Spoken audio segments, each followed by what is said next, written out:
It's colder than you thought it would be. It's not the kind of cold that shivers through you in one gust, but the kind that settles in like an old friend. Unwelcome and persistent, hugging your knees and fingertips with damp insistence. Your blanket's too short. Your socks are somewhere across the room, and the idea of being outside right now, standing in a field, with wind sneaking down your collar, sounds about as lovely as chewing frozen oats. And yet, for centuries, someone did just that. Many someones, in fact, in wool cloaks that barely kept out the rain. With calloused hands wrapped around wooden staves, they stood watch. Not for glory, not for riches, just for sheep, and maybe a little silence. So, before you get comfortable, dim the lights, maybe turn on a fan for that soft background hum, and let's ease into tonight's journey together. Take a moment to like the video and subscribe, but only if you truly enjoy this kind of slow, calming storytelling. No pressure. You'll know by the time the frost melts from the thatch tonight. We're heading into the quiet hills too. Stand to wait, to mutter to yourself about mud, and to discover what it was really like to be a shepherd in the cold. Asterisk, you don't wake with the sun. The sun hasn't come yet. It might still be hours away. It's hard to tell. The sky above your little window is a colorless, hesitant gray. Not the deep ink of night, not the warm blush of morning, just that soft, liminal shade, like old parchment, rubbed thin. You blink slowly, unsure if you've truly opened your eyes. You're already curled up. You didn't fall asleep spread out or on your back, like a noble mite in a feather bed. No, you're nodded in on yourself, knees drawn in, arms wrapped across your chest, wool cloak bundled as tight as it'll go. There's a thin blanket too, but it doesn't cover much. It's more for the ritual than the warmth. A gesture of comfort, even if it rarely delivers. Beneath you, the straw shifts. It always does. With the softest rustle, dry stalks shift and crunch beneath your weight. Some have broken overnight. You can feel the stubble poke through the thin linen of your shirt. It scratches your shoulder blade when you move. You don't move much. The wool mat isn't so much a mat as a suggestion. It's uneven, lumpy. The kind of bed that remembers too much, where your hips press directly into the wood beneath. You shift a little, trying not to wake your spine too quickly. The body remembers discomfort, too, especially in the cold. And it is cold. Not the sharp kind. Not the slap of wind or the brittle sting of frost against skin. No, this is the kind of cold that settles, that seeps. It sits inside your joints, behind your knuckles, beneath your collarbones. You breathe in, and even your breath feels slower, not quite steaming, but close. A mist would rise if there were light to catch it. You hear no birds, no bells, just the small sounds, the straw creaking, a bit of wool rubbing against itself as you shift under the blanket, and from somewhere just beyond your little wooden wall, the soft, distant bleating of sheep. You lie there a moment longer. Your eyes trace the familiar shapes in the rafters above you. Cracks in the wood that you've memorized. That one that looks like a fork. The knot near the wall that reminds you of a crooked eye. You don't think of anything important. Just let your eyes wander. Thinking would come later. For now, you're just returning to your body. The hearth is dark. It always is at this hour. You know it from the silence more than the sight. The crackle, the shifting coals, the low amber glow. They're all gone. Just gray ash now. Maybe a few stubborn embers. Buried in the corner, but not enough to reach your toes. You ease one leg out from under the blanket. That first touch to the air is always a negotiation. Your skin meets the cold like it's greeting an old adversary. It wakes you better than any rooster could. You exhale sharply through your nose. Not quite a complaint, but close. Then the other leg sitting up feels like rising from clay. Your back creaks a little. You let your shoulders roll slowly, easing the stiffness out with a practiced rhythm. The kind that comes not from exercise or routine, just from being poor and cold and alive another day. Your cloak has slid half off your shoulders in the night. You pull it back up now, wrapping it close. It smells faintly of old smoke and sheep's wool. The hem is worn, rough, where it's rubbed against the ground too often. You think about patching it. You won't. Not today. Your feet find your boots. They've frozen again. You press a thumb against the leather edge. It's stiff, not solid, not cracking, but close. You reach inside first, testing for dampness. They're dry. That's something. You ease one on, wincing as your toes curl into the cold. Then the other. No socks today. It's just wool wrapped around your ankles, tied off with string. It'll do. You stand slowly. There's no rush. Nothing awaits you except the field and the sheep. And the wind, your knees complain a little. You hush them with a palm rubbed over your thigh. You stretch your arms upward, just once, a quiet ritual to greet the morning that hasn't arrived yet. The rafters creak softly, as if stretching with you. A single cup sits near the hearth, the same one you used last night. You lift it, sniff, stale, but still water. You take a sip, careful not to let it touch your teeth. It's cold enough to sting. You crouch near the hearth, nudging aside a few ashes with a stick, just in case. No coals worth saving. You think about lighting a new fire, then glance out the window and see the dim shape of dawn stretching at the horizon's edge. No time. Instead, you reach for your staff, leaning in its usual place by the door. It's not just for walking. It's for guiding, for keeping rhythm as you trudge, for prodding the stubborn, the wayward, for leaning on when the slope rises too fast. And your legs complain again. You pull the latch. The door doesn't swing open with ease. It groans a little, swollen from the damp. You tug harder. It gives dot and the cold rushes in like it was waiting. You're met not with noise, but with stillness, the kind of silence that only early winter mornings carry, where even the wind seems to whisper rather than shout. The air brushes past your face like silk dipped in ice water. It doesn't bite. Lingers. It reminds you of how small your warmth really is. Frost coats everything. The grass crunches under your boots, each step sounding too loud in the hush. The stone wall nearby glitters with a fine silver dusting, like someone's sprinkled flour. Over the world, the sky overhead is still gray, but a lighter gray now, the kind that suggests a sun might arrive if it feels like it. The sheep are clustered together in the paddock. They rise slowly as you approach. A few blink at you. One bleats, soft, unimpressed. You nod at them as if greeting old friends. You've shared too many nights together, not two. You run a hand along the wooden gate. The frost catches your glove. Your breath rises in slow curls. You check the latch. It holds. You step inside the enclosure and begin the count. 1, 2, 3 with the limp.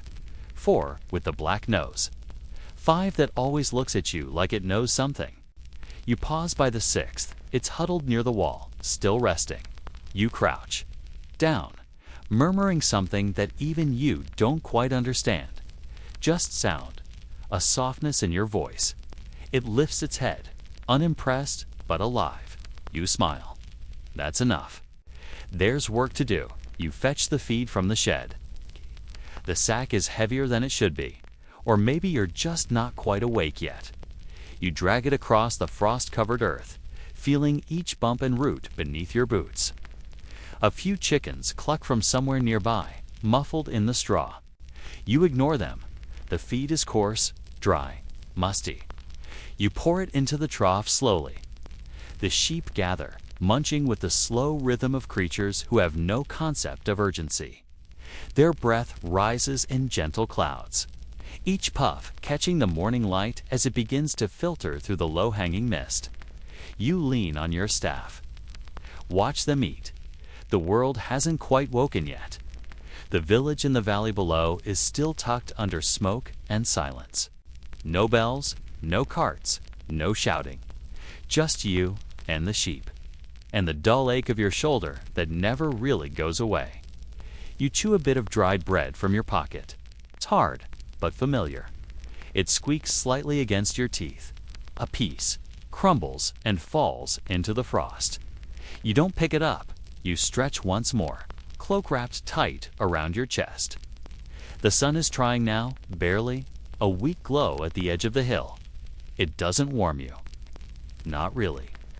But it casts long shadows, and that's something. You feel the heat returning to your hands slowly. Just enough to flex your fingers again, just enough to think. This is the start. Not dramatic, not heroic, just another cold morning. Another hour of frost and wool. Another day spent chasing quiet animals across a quiet field beneath a quiet sky. But there's a kind of peace in that. A rhythm. A stillness that stretches through your bones and makes the silence feel less empty.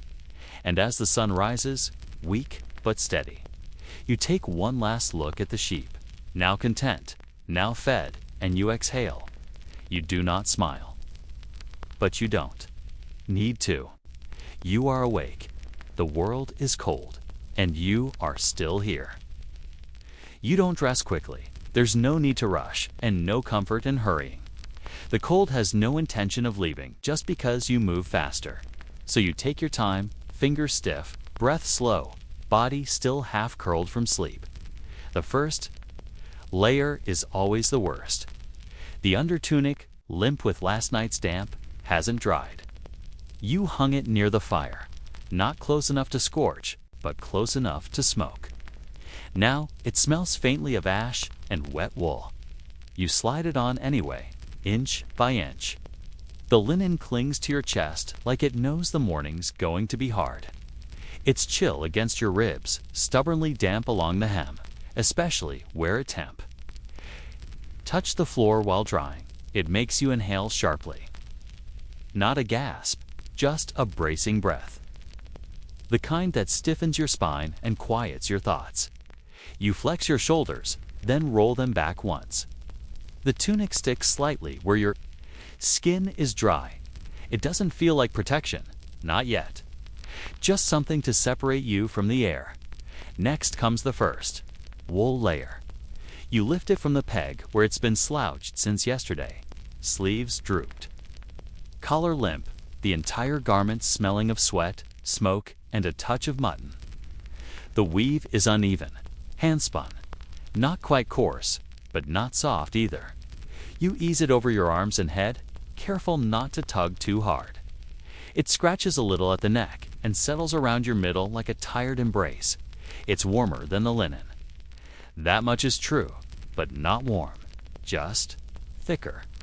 You give yourself a moment. The room is quiet, save for the faint creak of wood. As the wind pushes gently against the outer wall, you hear something clatter on the roof. A twig, perhaps, or the restless scrape of last year's thatch. You don't look up, just listen. The second wool layer is heavier.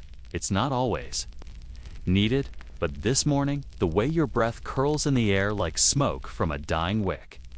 This morning, you know the cold will settle in deep. So you reach for it. It's folded on the bench, pressed flat under your belt from the day before. When you lift it, it keeps its shape for a moment, stiff with creases and forgotten folds. You shake it gently. Dust rises. Not a lot, just enough. To remind you how old it is, you pull it over your head, arms stretching slightly to make room. This one is thicker, rougher at the cuffs, and it holds yesterday's cold inside it like a secret.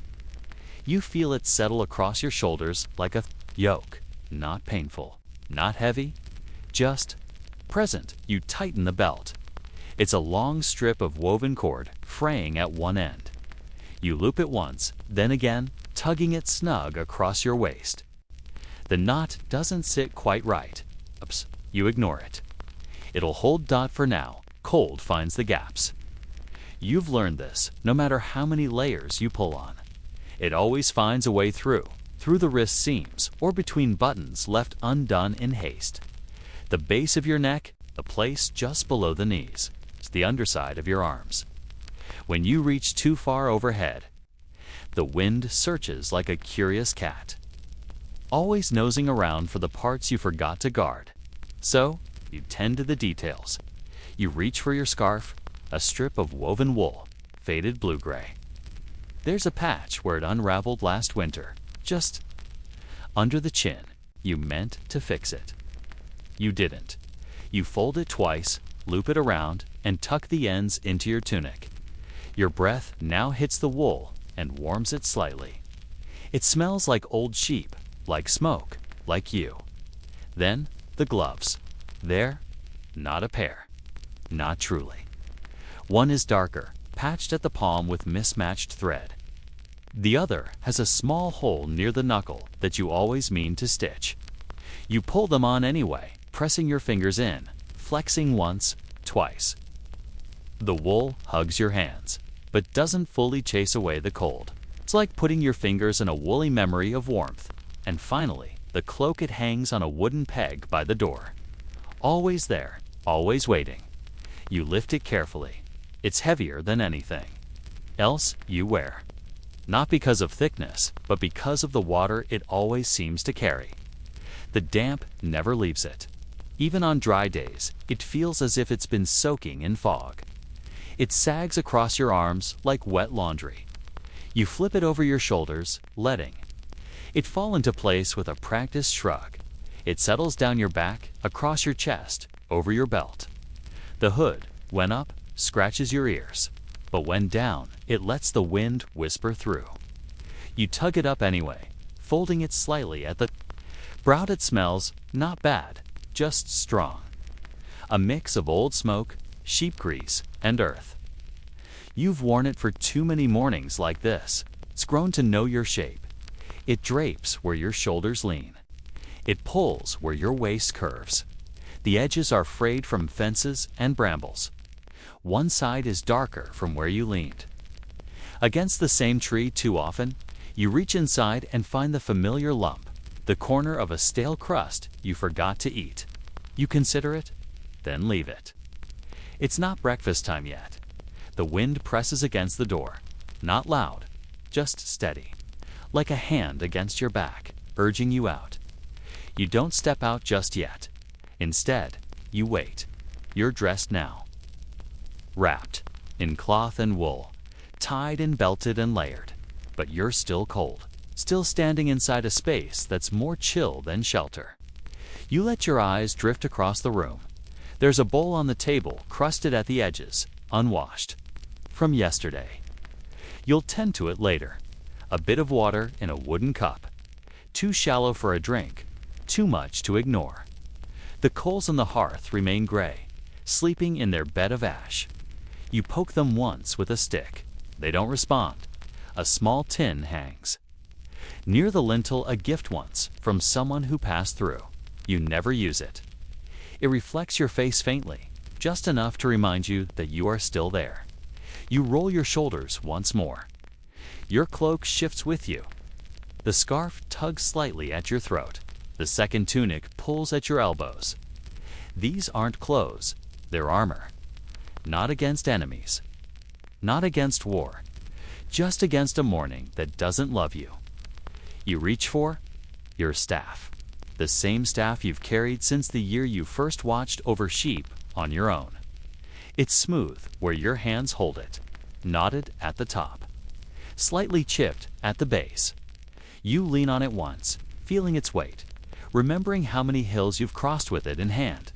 You press your gloved hand against the door, and then, only then, you open it.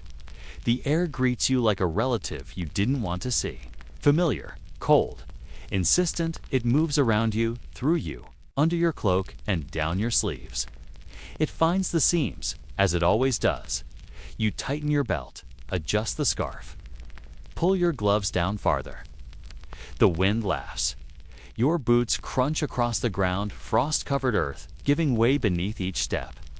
The sound is muffled, but clear. like soft glass breaking with every move. You know this path. From the hut to the paddock, from the paddock to the field, the same stones, the same roots, the same patch of grass that stays green longer than the others, even now. You pass the fence post with the slanted top. You tap it once with your staff, not as a ritual, just a habit, something to do. Something familiar. The sun isn't out yet, but the sky is lightening. That dull, quiet glow behind the clouds.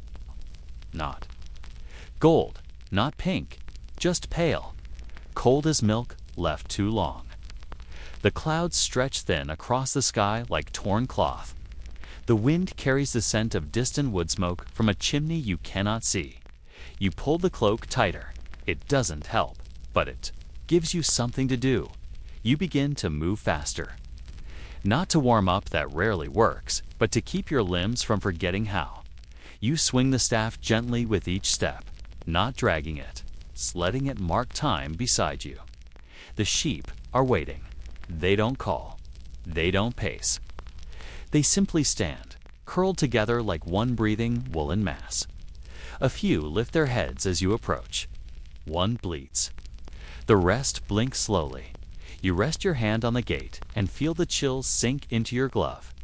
Then, with both hands, you lift the latch. The gate creaks. The sheep begin to shift. Not panic, not urgency, just motion. They know your sound. Your shape. Your steps, you walk among them now. And despite the cold, despite the aching knees, the cracked skin at your knuckles, the stiffness in your spine, you smile. A small one, soft at the edges. Because out here, wrapped in layers that don't help, among creatures who don't care and wind that doesn't yield, you feel like yourself, like something steady. Something quiet.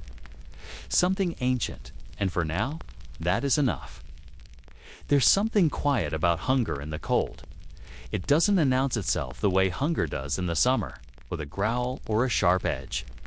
Cold hunger is slower, quieter, a kind of hollowness that settles in behind your ribs and waits patiently to be noticed. And when you do finally notice, when the morning's frost has worked its way into your bones and there's nothing left to wrap tighter, that's when you remember the bowl, not a feast. Not even a meal, really, just the same. As yesterday, porridge. You don't call it that, of course. You have other words for it. Some kinder, some not. But porridge is what it is. Thick, beige, stuck stubbornly to the bottom of the pot, and always colder than you meant it to be. By the time you get to it, you sit down slowly. Not on a chair, those are for better homes, but on the wooden bench that hugs the side of the hearth. It creaks beneath you, tired in the same way you are. The edges are worn smooth by years of leaning. You shift once, then settle. Cloak still wrapped around your shoulders like a second skin. You hold the bowl in your hands. It's rough at the rim, chipped in one place from where you dropped it last year. You keep forgetting to smooth it with. The wet stone, you always remember halfway through the first bite. There's a wooden spoon resting inside it, the kind you carved yourself one evening when your hands needed something to do. The grain of the wood rises where it's swollen from too many soakings and not enough drying. The porridge clings to the sides. You give it a stir, half-heartedly. It resists. Lumps move slowly through the thickness, like tired animals in a bog. The color is nondescript, somewhere between damp linen and old parchment. It smells faintly of oats and more faintly of smoke, and, if you're lucky, it's a ghost of something savory you stirred into it last week. You raise the first spoonful. Steam rises just barely, curling like a whisper toward your face. You blow on it, though it doesn't really need it. The spoon touches your lips, warm, but not enough. The porridge clings, then lets go reluctantly. It doesn't taste like much. Bah, that's all right. You chew slowly. Not because you want to save her. Just because that's how long it takes for your mouth to remember what to do. The texture is uneven. some parts mushy, some stubbornly intact. A surprise crunch tells you a husk snuck in. You swallow, feel the warmth settle just beneath your sternum. It's not comfort, but it's presence. You scoop another spoonful, then another. Your other hand hovers near your side, not idle. Just alert. Ready? Because this is the part where you usually have company.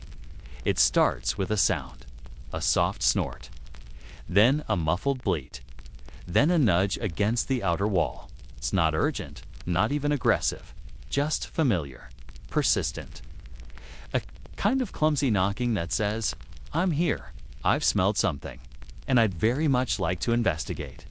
You turn your head slightly. There it is, the same one as yesterday. A young Away, not more than 2 winters old, with a speckled ear and an expression that suggests she doesn't respect boundaries. She's sniffing at the edge of the open door, nose twitching, one hoof already stepping cautiously across the threshold.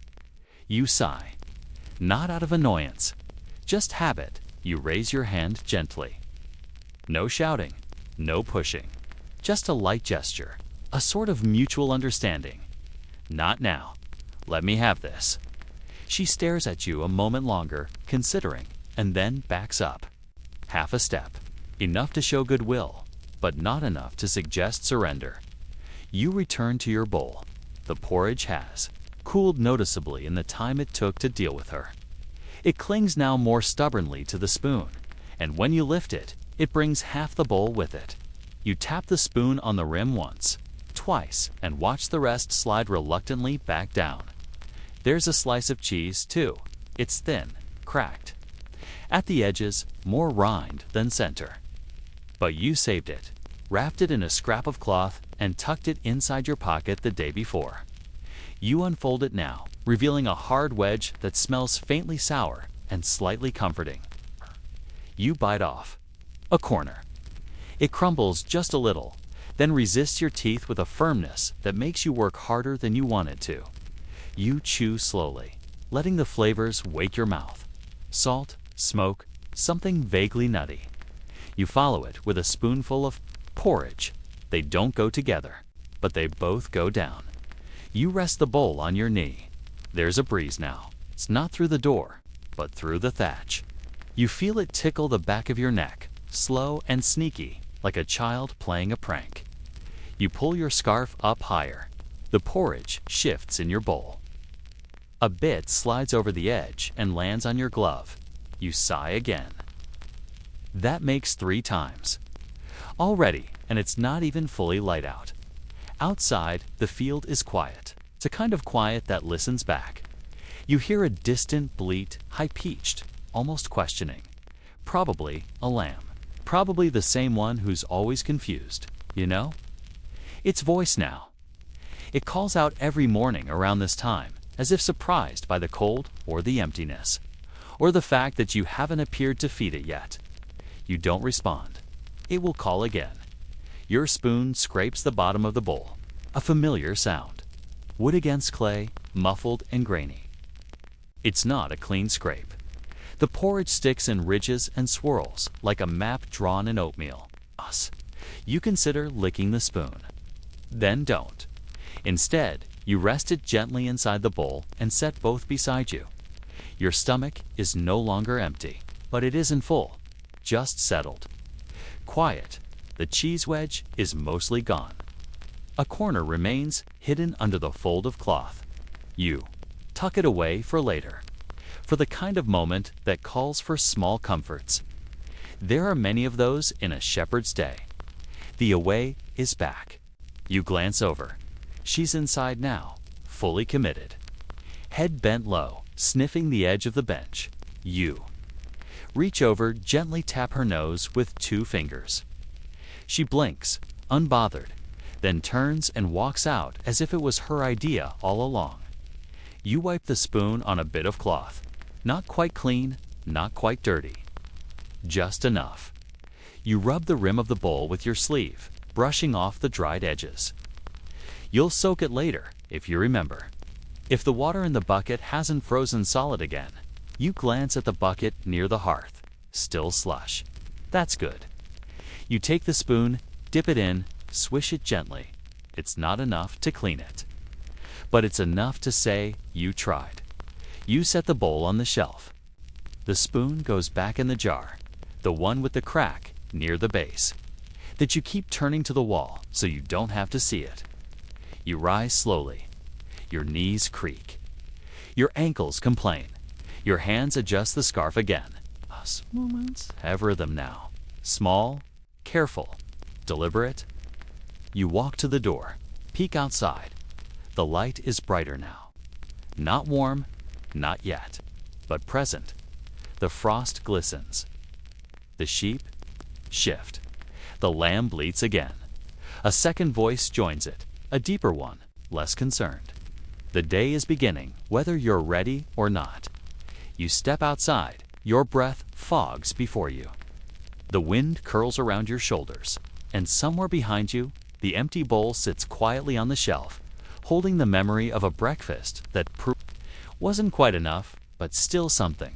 Some mornings, you remember hot bread, honey butter melting on fresh crust, things you've only tasted once or twice. Other mornings, you remember the warmth of hands, your mother's. Maybe smoothing hair, lifting spoons, tucking in corners. But most mornings, you remember porridge. Beige, lumpy, lukewarm. Something you eat with one hand while the other keeps the world at bay. And somehow, that stays with you longer. Because survival is not about indulgence. It's about repetition, routine, the quiet. Determination of chewing something you don't love but still respect. You pull your cloak tighter, tap your staff once on the stone near the threshold, and walk into the morning with a sigh. Not because of sorrow, just because. You're already cold by the time you reach the pen. Not the kind of cold that pricks at your cheeks or nips at your ears. This is the deeper kind, the kind that settled into the hinges of your knees and the crooks of your knuckles. A slow ache, almost quiet enough to ignore, but never gone. It's been there since before sunrise, and it will stay long after. You wrap your hands tighter inside your sleeves. Not gloves, not really. Just woolen tubes now, stretched and thinned from too many winters. There's a hole at the base of your thumb. Your skin shows through, pale and cracked and pink around the edges. You flex your fingers once, twice. They don't thank you. The pen is quiet. The sheep have already begun to stir, some pressing against each other for warmth. Others standing with their heads low, chewing thoughtfully. Their breath clouds the air in little puffs, like smoke signals without meaning. One looks at you, blinks, goes back to chewing. The ground is softer today, not from thaw, but from use. Hooves have stirred the mud into something thicker than earth and slicker than water. You step carefully, boots squelching just slightly with each shift of your weight. Straw has been trampled into the muck, mashed flat, pressed down into something that resembles a mat if you squint hard enough. You crouch down slowly. It's not graceful. It never is. Your knees make a sound that's somewhere between a crack and a sigh, and your breath escapes your chest before you mean it to. You balance on the balls of your feet, leaning your forearms on your thighs, letting your hands dangle a moment to remind them what they're for. The sheep shifts its weight. You reach out one slow hand to its leg. You murmur something, not words, exactly. Just sound, familiar, soft, a kind of reassurance neither of you believes in, but both of you find comforting. The sheep doesn't pull away. That's enough. You lift the hoof gently. It's caked in mud, layers of it. Thick and dry at the edges, but wet in the creases, where straw clings like stubborn thoughts. You rub at it with your thumb, careful. The underside is soft, like old leather left in a corner too long. You squint at a crack near the toe. Not deep, not bad, but worth watching. You lower the leg slowly. The sheep lets out a quiet huff. In protest, Just acknowledgement. You nod. Move to the next one. You settle into the rhythm of it. Kneel, reach, lift, check, lower. Each motion has its own small ache, its own quiet protest from a joint or a tendon or a muscle that's worked too. Many hours in the cold, your hands no longer sting, they've passed that stage. Now they just hum gently with every movement, like they're trying to remember what warmth used to feel like. Your breath fogs with each exhale. You watch it drift, slowly, like smoke from a lazy fire. It curls in front of your eyes, softening. The view. The wool of the sheep feels dense beneath your fingers, damp at the tips, warmer than expected in places where the fleece is thickest. You press your cheek briefly against its side, not out of affection, but because it's warm. Just for a moment, your cloak falls forward as you lean. It brushes against your knees, gathering mud at the hem. You'll try to clean it later. You probably won't. You shift to the next sheep. This one is less patient. It shuffles, lifts. Its leg too early. You grip gently, murmur again. Let your thumb run along the fetlock in small, slow circles. You've learned not to rush. Rushing invites kicks. And kicks are less about anger than about misunderstanding. You breathe deeply through your nose. Smell wool, earth, something sour that you choose not to identify. A goat watches you. You didn't see it at first. It's perched on the low fence, one front hoof tucked under its body, chewing slowly. Eyes half-lidded in a way that can only be described as judgmental. You raise your eyebrows at it.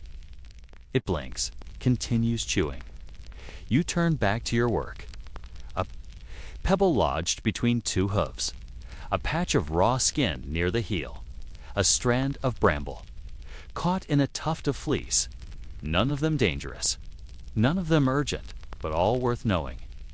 You hum softly now, a tune you don't recognize, just notes, half-formed, drifting from your chest into the cold air. The sheep don't react. They're used to you. They know your pace, your scent. The way your hands move, one has a cracked hoof. Just at the edge. You'll file it down later, once the sun has risen and your fingers remember how to hold a tool without shaking.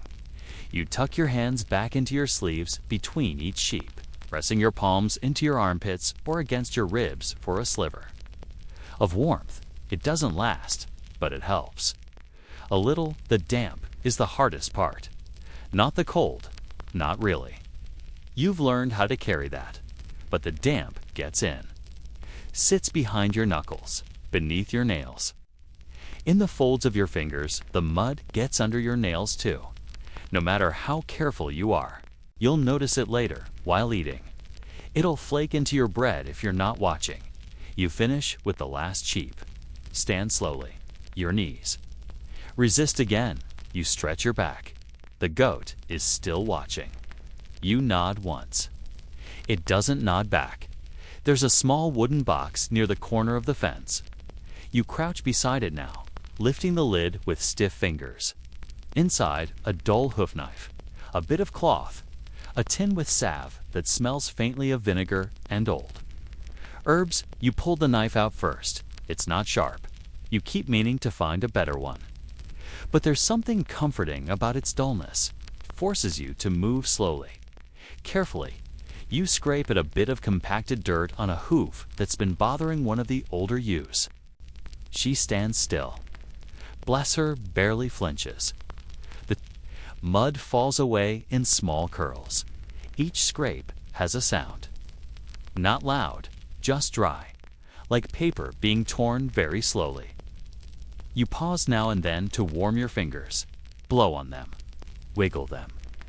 Return to work, the salve comes next. Thick, greasy. You scoop a bit with your fingertip and smear it into the cracked spot. The sheep shifts. You whisper something again. Nonsense, really. But soft. Words don't matter. Just tone. You finish. Close the tin. Wipe your fingers on your cloak. The stain will set. You don't mind. It joins the others. You rest a moment, leaning against the fence now, letting your arms hang at your sides, your chin dipped toward your chest. The sky is brighter, but still not blue. Just a paler shade of gray, like it's considering whether or not to try today. You don't judge it. You feel the same. The sheep return to their huddle, one by one. No rush. You feel your heartbeat in your fingers. A dull throb, like someone tapping on the inside of your skin. You rub them gently. Blow into your palms. Think about the way they used to feel in the summer. Quick, nimble, warm enough to strip. Nettles without flinching. The goat is gone now. You didn't see it leave. You don't go inside yet. There's a quiet to this moment. Not silence, but quiet. The kind that feels layered. Wind brushing over straw. Hooves pressing softly into mud. A crow cawing once. Then deciding it wasn't worth it, you take one lap around the pen, just to look. One of the posts is leaning more than it should be. You press your weight against it. It shifts, not urgent. But something to mend when the ground softens. There's a bucket near the gate. Empty. You tilt it. And a film of ice shifts inside. You set it upright again. Tomorrow, maybe. Your boots are heavier now. Mud clings to them like second skins. You stomp once, then twice, dislodging a clump that lands with a soft slap. The wind changes direction. You feel it at your back now, slipping down your collar, brushing along your spine. You wrap your arms across your chest, rock forward slightly on your heels. The cold returns just a little more. You don't resist it. You let it in. Because out. Here, that's what you do. You don't fight the cold. You shape yourself around it. You bend, you wrap, you curl, not in defiance, but in coexistence. The sheep look up once more, then return to chewing. Your hand rests on the latch. The wood is rough, cold, familiar. You glance once more over the pen. Nothing urgent, no sounds out of place, no shapes moving where they shouldn't be. The day has begun, and you're ready for the part that follows. You open the gate, step through, and let it swing gently behind you. The wind greets you again. Just once, then moves on. You walk slowly, boots sinking into the soft earth. Your hands find your sleeves again. Your scarf itches slightly where it touches your chin. Your breath fogs in front of you, then fades. The hut waits, and the next task is already thinking about you. The wind has not taken a break. Not since you woke. Not since you stepped outside. Not since your knees hit the cold earth earlier this morning to check hooves and muddy fleas. It's been there, persistent, not howling, not shrieking, just persistent. Pushing at your back, then curling around to press at your chest, as though it's unsure whether it wants you to move forward or stay still. The fence, however, has decided it has taken a break, perhaps several. You see it even before you reach it, the irregular lean of two posts near the north corner. The way one slat bows outward, like it's trying to slip away, unnoticed. There's a gap between the boards wide enough for a sheep's head to fit through, probably wider. You imagine they've tried, maybe succeeded. You wouldn't blame them. Sheep don't believe in straight lines or property lines, only gaps, and cold noses that follow curiosity. You shift your weight from one leg to the other. The ground squelches slightly beneath your boots. Mud thickened by the freeze and thaw of too many mornings. The sky is still gray, in that stubborn way that makes you stop hoping for sun and just accept the dullness as part of the day. You sigh, softly, then walk back toward the shed. The twine is where you left it, in a small wooden box under a draped cloth. Near the corner of the shed where the roof dips lowest. You crouch down, lifting the cloth slowly. Frost has gathered along its edge like lace. You brush it aside with the back of your wrist. You lift the spool of twine with both hands. It's stiff. The outer layers are dusted with frost. You rub a section between your palms, trying to warm it. The friction doesn't do much. It helps you feel like you're trying. You tuck the spool under one arm, grab a small, rusted hammer, not for pounding, just for weight, and a few spare wooden pegs. They're uneven in size. You made them yourself. You always tell yourself you'll cut better ones when the weather's warm. Maybe you head back to the fence. 1 foot in front of the other, slow steps through the mud. The sheep watch you from a distance. One blinks, one chews.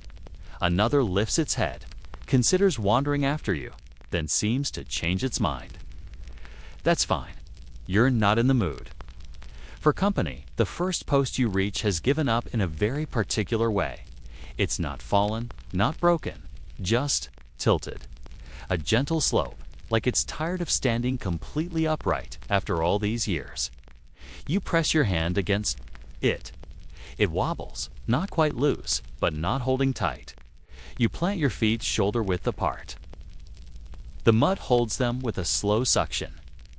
You lean your body into the post, one palm pressing firm, while the other reaches into your pocket for the first peg.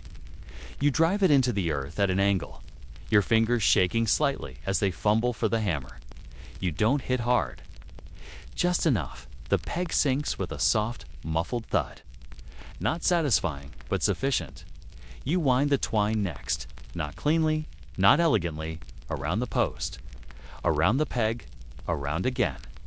Then pull the twine bites into your palms, through your eyes. Gloves, your fingers ache, but they hold. You knot it once, then again. You don't check if it's perfect. You just check if it holds. The slats are next.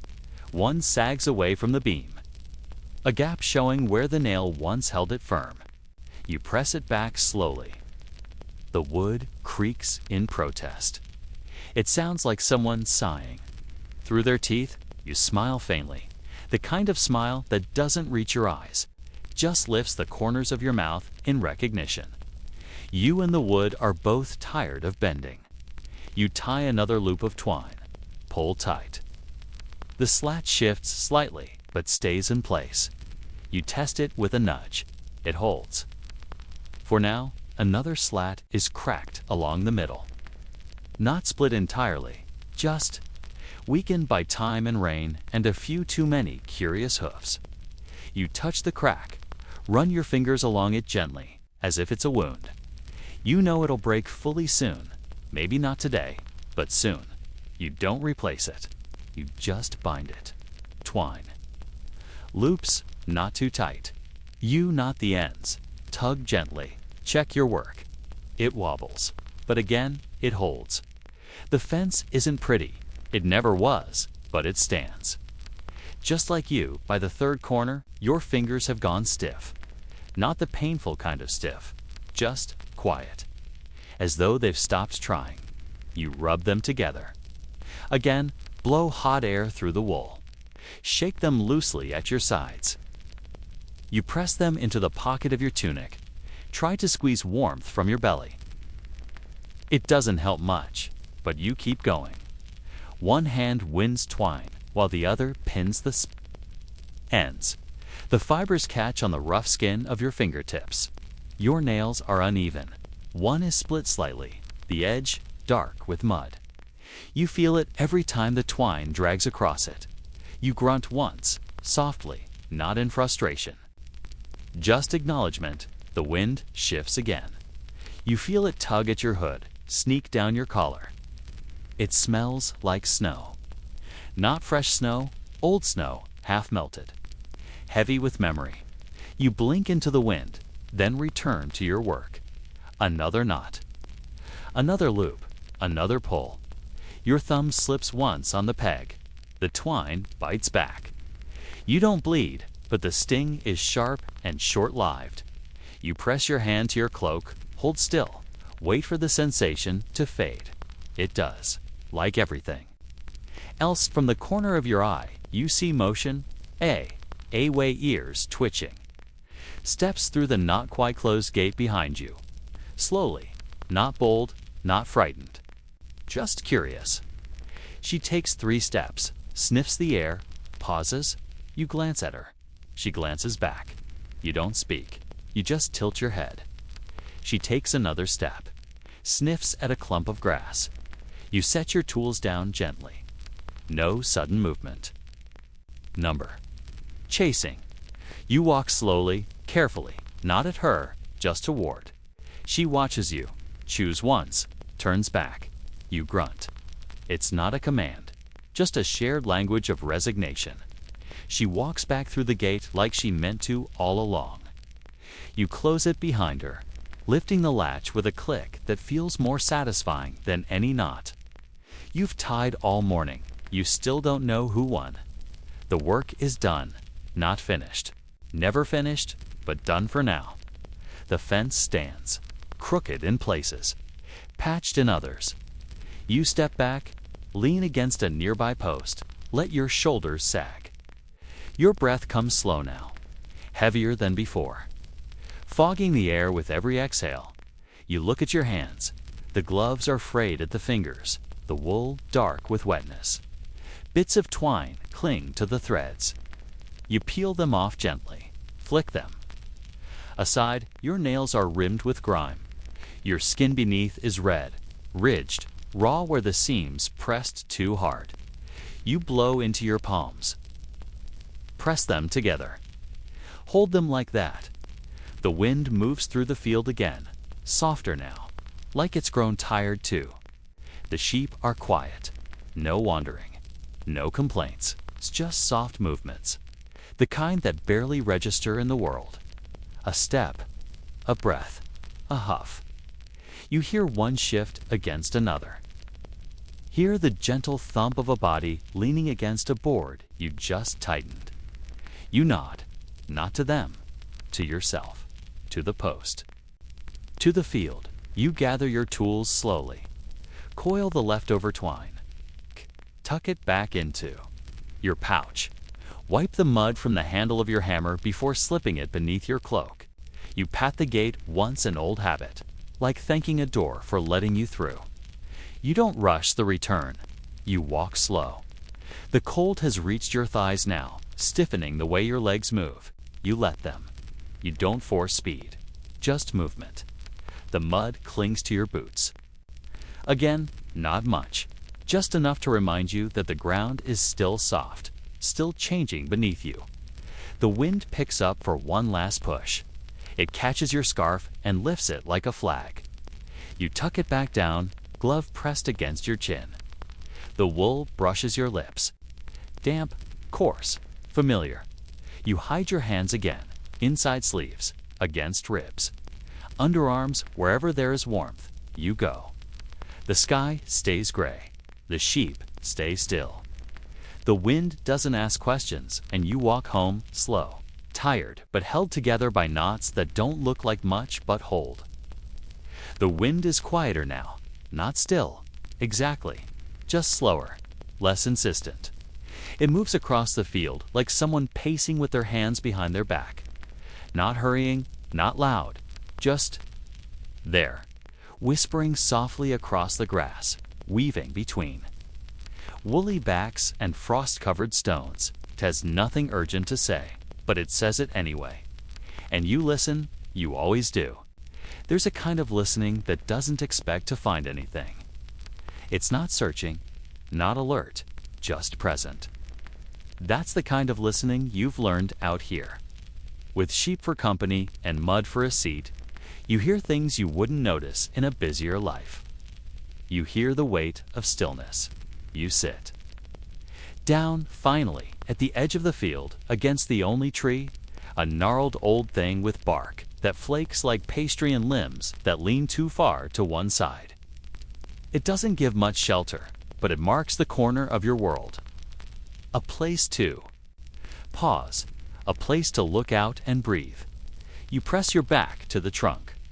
It's rough and cool, slightly damp where moss creeps upward in patches. The wool of your cloak bunches beneath you, damp from kneeling earlier. You don't adjust it. You're used to the discomfort by now. It settles into your bones and stays. There, you close your eyes, not to sleep, just to soften the world. And you listen. At first, all you hear is the wind. It comes in waves, not like the sea, more like breath, in and out, in and out. Sometimes strong enough to tug at your hood. Sometimes so soft you forget it's moving. It fills your ears, wraps around your scarf, lifts the edge of your glove.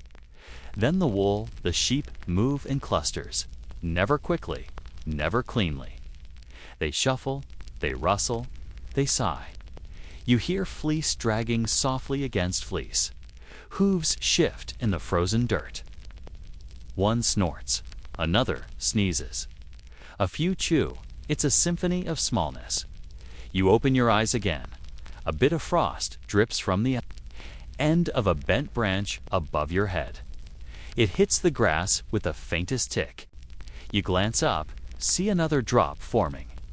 The sun is trying, not successfully, but trying to warm the bare tips of the branches. Light leaks through the clouds in weak strands, like thread pulled too thin. You watch the drop fall, another small sound.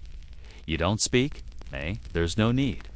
Out here, silence is more polite than conversation. You think, sometimes, that you should be more worried. Shepherds are meant to be alert. That's what people think. Ready for wolves, bandits, storms, illness in the flock, a sudden panic, a stray, trouble, always lurking just beyond the edge of the hill. But trouble doesn't announce itself, and most days, like today, it doesn't arrive at all. So instead, you wait. You watch the flock, you scan the tree line. You tilt your head toward sounds that never finish. You lean into moments that stretch on with nothing inside them. A branch cracks in the distance. You turn your head. Nothing, just the wind, brushing across a patch of reeds. You wonder if it was your own footstep you heard last, delayed by cold, air, and imagination. You press your hand to the grass. It's firm with frost. Quiet. There's a rhythm to false alarms. And after enough of them, you stop needing confirmation. Every so often, you think you hear a voice. Not close, not sharp. Just a shape of sound, like someone calling from the edge of a dream. You pause, hold your breath, tilt your head just slightly. Let your ears catch the edges of the air. It's not a voice, it's the wind again, curling around your ear like a whispered complaint. Or maybe it's the sheep, one of them calling to another.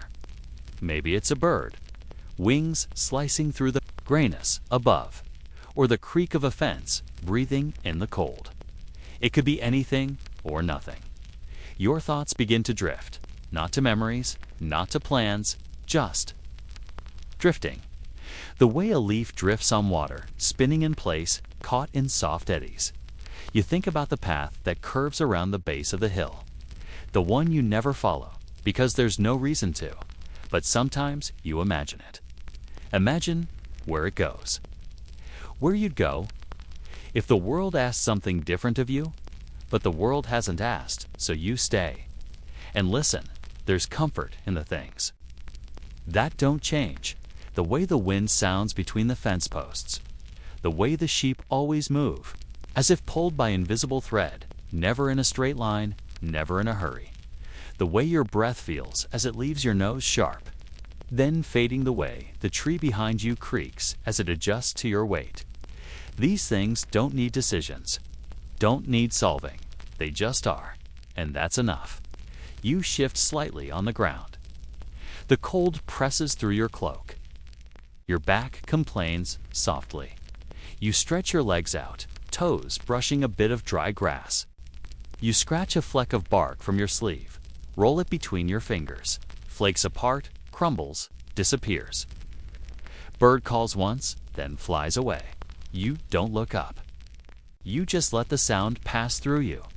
Time moves differently out here, not slower, just quieter. It doesn't tug at your sleeve or rattle in your pocket. It just continues. The sun rises. Not that you'd notice behind these clouds. The sheep graze, the wind flows, the frost melts in patches. Nothing announces itself. Nothing demands you check the horizon again. Still nothing. No movement, no shadows, no figures, no threats. You let your shoulders drop. Maybe this is what vigilance becomes when it grows old. Not sharp, not ready to strike, just aware, open, willing to notice what most people walk past. You lean your head back against the tree. Close your eyes once more, just for a moment. Then a sound, different this time, real, close. You sit up, not quickly, not with alarm, just enough to know you've heard something. A shuffle, not the sheep. You glance left, a fox, small, red, thin dot, watches you from the edge of the brush, eyes narrow, not aggressive, just watching. You meet its gaze. It doesn't blink, you both hold still. It sniffs the air, then turns, pads away. Silent, you breathe out. Not because you were afraid, but because it reminded you that you're still part of a world with moving parts. You don't move for a while, not until the wind returns. Brushing your face again, this time softer, warmer, even. A trick of the day, advancing. The sheep haven't noticed the fox. Or maybe they have and don't care. You rub your knees. Your gloves feel stiff again. You stand slowly. Legs tingling, reminding you they've been folded too long. You stretch your arms, cloak tugging at your shoulders. You walk slowly back, toward the center of the field, toward the flock.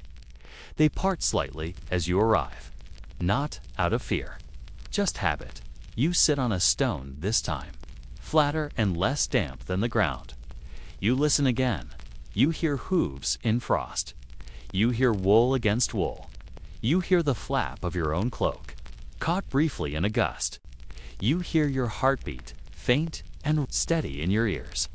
And all of it reminds you, nothing is wrong. You wait anyway, because that's the work. Not rushing, not solving, just waiting, listening, bearing witness to the quiet, and reminding the world if trouble does come, you'll leave. You'll lead, you'll lead, you'll lead, you'll lead, you'll lead, you'll lead, you'll lead, all lead, lied sills. We lead sis, my leads, my lead, sis, you'll lead, my lead, my lead, my lead, I see, my lead, by Ceres, it, my, prequid, I so as, pre it's unlied like by lead sievit. Pi soli lied, I'm so kikite, pi it's psika, ki li it's gust, goodbye it reads this abs, statistic, it all it, they be, it's labity, it's like this.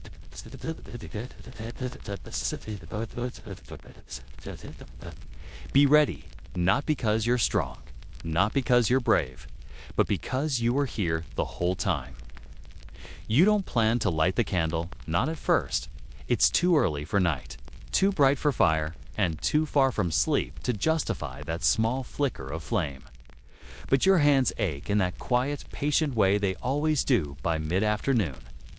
Not from injury, not from sudden cold, but from being asked to do too much for too long in weather that never seems to soften, and so the candle makes its way from pouch to palm. It's not much. Never was. Just a stub now, a short lump of pale yellow tallow, thickened at the bottom. Its wick darkened and curled like a question mark. The sides are dented from past use, one edge melted into an uneven slope where a bit of wax spilled. Too fast last week when you leaned it too close to your cloak. You strike the flint slowly once, twice, a spark dances. Then another. You catch it with dry moss, the smallest flick of ember taking root in the fibers. You breathe onto it, gently, like coaxing a shy animal. You cup the candle close and touch the flame to the wick. It catches a small hiss. Then, flicker, and just like that, you've made warmth. Or the memory of it. You hold the candle in your left hand, palm curved around the base. Your fingers shielded from the breeze. It's not strong today, but even soft winds can snuff out a week. Flame. Your right hand hovers above the light, then inches closer, slowly. Like a child daring a hot stove, the heat reaches you in small waves. Not much. Just enough to make you remember what warmth feels like. Your gloves are fingerless, now worn. Down over the years, frayed at the edges, the wool thinned and stretched beyond saving. You feel the heat on your bare knuckles. It tickles more than it comforts. Your skin crinkles as it dries, as if surprised. You turn your hand over, let the flame lick the underside. Not touching, just near. The light glows golden against your sleeve, casting a soft hue over the scratches in the fabric. You move your hand away, then back again. The same way you might test water with your toes. Wary, hopeful. The candle flickers slightly. You whisper at it without words, a soft hush in your breath, just enough to show respect. Because in a world where heat is rare and fleeting, even a stub of tallow feels like a gift. Tallow doesn't smell nice. You've never pretended otherwise. It carries the scent of old meat and smoke, something fatty and thick that never quite leaves your nose. It reminds you of stew left too long over the fire, or of a roasting spit scraped clean with stale bread. But in the cold, even the unpleasant becomes familiar. You breathe it in anyway. You remember your mother lighting a candle once, back when? You were too small to notice the cold. She cradled it in both hands, the way a priest might cradle a relic. You remember thinking it smelled like food. You learned later it was fat, boiled down and poured into old cloth tubes, hardened and trimmed. The cheapest kind. The kind you make yourself. You learned to be careful too, once when you were younger and less patient. You'd held your gloves. To close, watch the edge of the wool blacken, then curl. You'd slapped it out quickly, heart thudding like a drum, even though the flame never grew. Now, you're wiser. Slower. The candle stub sits in your palm. Familiar, ugly, necessary, it burns unevenly. But it burns. You shift your legs beneath you. One knee presses into the grass, damp and cold beneath the woven fabric of your trousers. You consider sitting on your cloak, but don't. It's already wet in places. One more patch won't matter.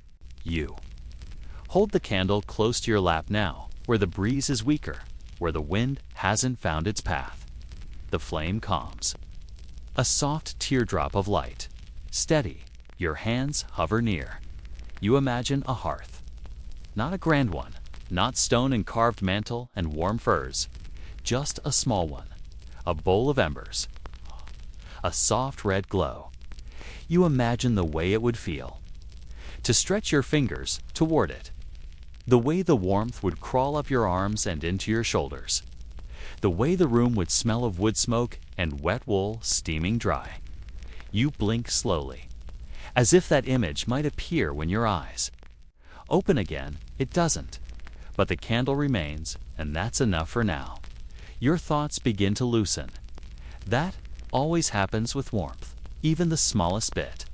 It tugs at your mind, invites your thoughts to wander, to soften, to drift into corners you rarely visit during the day.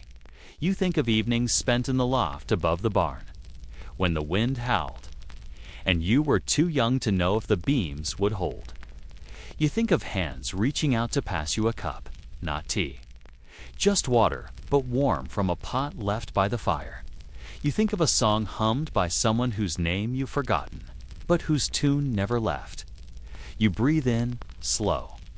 The smoke from the candle curls into your nostrils. You don't flinch. It's part of the ritual now. You let your shoulders drop. Let your chin rest on your chest. Your hands stay close to the flame. There's a peace in knowing you made this. That in a world full of things you cannot control, the cold, the sheep, the sky, you can still make a little light. A little heat, even if it's just for your fingers. The candle is shrinking. You knew it would. You always know. But you watch it anyway, as the tallow melts in slow drips down the side, pooling at the base, hardening in small white rivers. The wick dances as the wind leans closer. The flame wobbles, then steadies. You hold your breath, it stays lit. You smile faintly.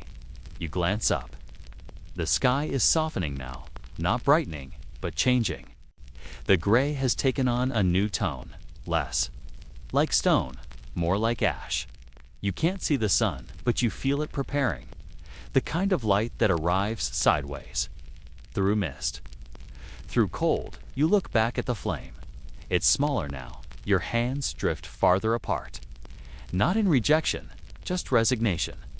You know how this ends, but still, you give it your attention. As if that might help, it won't, but you still watch. The breeze shifts. You don't see it, but you feel it. A tug at the edge of your hood. A shiver at the tips of your ears. Then the candle sputters. Just once, you lean in, cupping both hands. Now, shielding, praying. You whisper again, that soft hush of breath, as if you could coax the flame to stay. But the wind has decided. The flame stretches, shakes, then fades. Just smoke now, thin, pale, rising in a single line before curling into nothing. You sit still, hands open, eyes soft, no disappointment, no frustration, just acceptance. You let the candle stub cool in your palm. It's warm for a moment longer. You close your fingers around it, hold it like a memory, like a gift you've already spent. The sheep are grazing nearby. You hear one cough, another stamp its hoof.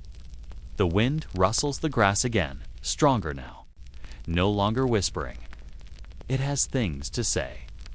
You pocket the candle. Carefully, you'll scrape the tallow later. Maybe melt it down, add it to another stub. One more life in.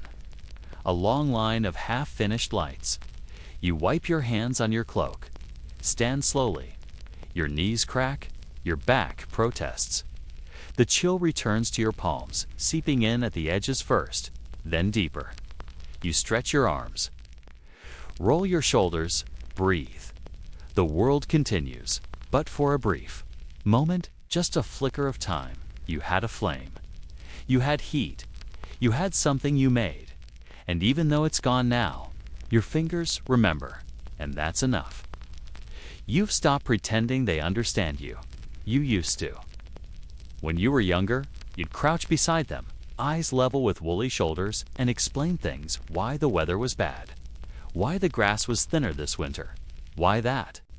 One corner of the fence always leaned, no matter how often you tied it straight. You'd ask them questions, too, and wait just a little too long for an answer that never came. But now, years into this life, the habit remains, stripped of hope, but not of rhythm. You still talk, not to be heard, not even to be understood, just to say something. Because the wind only listens when it wants to, and the silence always lingers longer than you think it will. So you speak to the sheep, and they stay. Your voice sounds different in the cold, softer, rougher, as if the air steals parts of it before. It reaches your ears. You mutter, mostly half thoughts, small complaints, observations that no one's asked for. You point at the sky. Gray again, you say? One of the sheep looks up. You nod at it. Didn't think so. Another ambles close wide, heavy, chewing something that may or may not be food. You glance at her. You're rounder than mine. Last week, you say she blinks, keeps chewing. You scratch behind your ear with a gloved hand. Not judging, you add, it feels good to speak aloud. Not necessary, just good. Like stretching your legs after sitting too long. You trail behind. Them as they graze. They don't wait for you. They've known the land longer than you have, in some strange, instinctive way. They know where the grass grows longer, where the slope dips into a hollow. where the breeze carries the scent of something unsettling. Fox, maybe, or unfamiliar boots. You don't guide them. You follow and talk. You call softly. Pointing with your staff or walking like your joints are older than mine. The sheep in question doesn't respond. Another stumbles slightly over a patch of frozen clover. You sigh. I told you that spot's no good. Sometimes they cluster, sometimes they spread out. You let them decide, as long as they're together, and no one wanders past the low stones on the far edge. You're content to let them lead. You speak again, to no one in particular. If anyone else falls in the stream this week, I'm leaving them. One snorts loudly behind you. You smile. Don't tempt me. You don't name them anymore, not properly. You used to: Clover, Tansy, Mop, Bell. Names that felt like real. Things you'd even remember which was which for a while. But sheep change. They grow, they disappear. And naming things that don't stay only makes the silence harder when they go. Now you use titles. That one, you again. Old face. Fence. Jumper. They're less names and more habits. Words that feel like familiarity but carry no weight. You say them gently, with a smile you don't show. And they respond the same way they always do, with a look. With nothing, still, they stay near. You sit on a rock and stretch your legs. One leans close enough for her breath to fog against your cloak. You glance down. You always pick the damp side of the rock. She stays anyway. You don't ask her to move. Their wool is coarse this season. You notice it as you run your hand over one shoulder idly, not even realizing you'd reached out. It crackles slightly, dry at the tips, matted underneath. Rain did that. Weeks of it. Even the best fleece doesn't dry properly when there's no warmth to chase the or stamp away. You pull your hand back and examine your glove. Bits of straw clang to the wool. A faint smell rises, not unpleasant. Just earthy, like lanolin and hay and thyme. You sigh. The sheep closest to you flicks her ear. I wasn't talking to you, you say. She bumps your knee with her head. You blink. All right, maybe I was. You scratch gently behind her ear. She leans into suit. It's slightly, the weight of her head surprising. Old friends, you say. You know me too well. They don't have human eyes. You've heard people say they do. That there's kindness there, or wisdom, or sadness. You don't see any of that. What you see is recognition, or something near it. They look at you. The way a tree might look at a stream, not expectantly, not indifferently, just as something that exists alongside them. And still, sometimes when the day is especially quiet, and your thoughts are loud in your own head, you turn to one of them and say, "Do I talk too much?" And sometimes they blink at you, and sometimes they don't. And either way, you feel a little better afterward.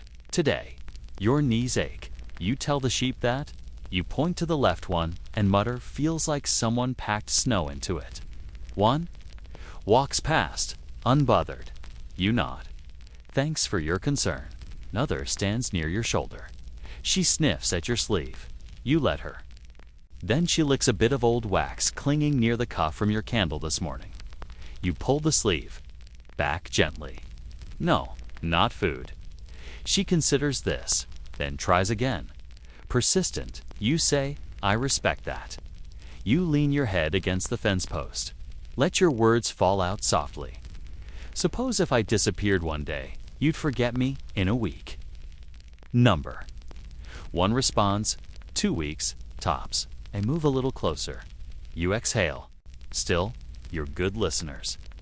The wind returns in small bursts. It rustles the wool along their backs, lifting the tufts slightly before settling them down again.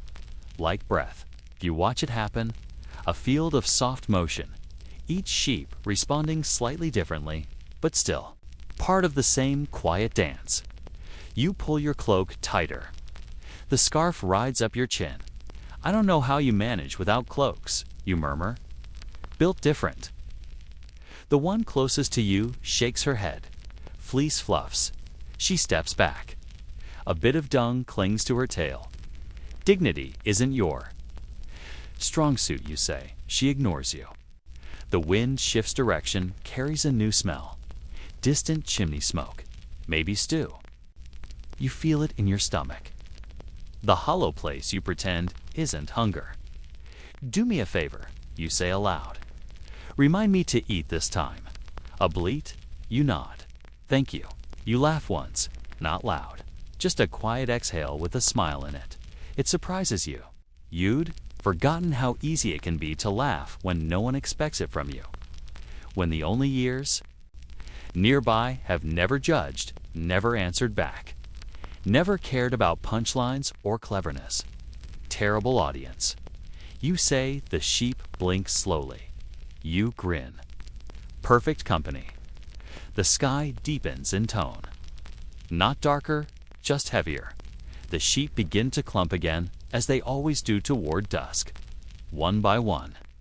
A slow gathering, unspoken. They tuck their heads low, press into each other. You stretch. Your back creaks. Your fingers itch for warmth. You pat the nearest sheep on the side. Firm, familiar. Time to go, you say. They begin to move. You follow. Staff in hand, one step after another. You speak once more as the wind lifts behind you. Same time tomorrow. Embrah? Answer? But you know they'll be there, and so will you. The sun does rise, eventually, but not with ceremony, not with confidence, not like you've heard in stories, golden rays and warm beams and light breaking the horizon like a promise. No, it shows up shyly, weak and pale, like someone who wasn't. Sure, they were invited, and now regrets arriving.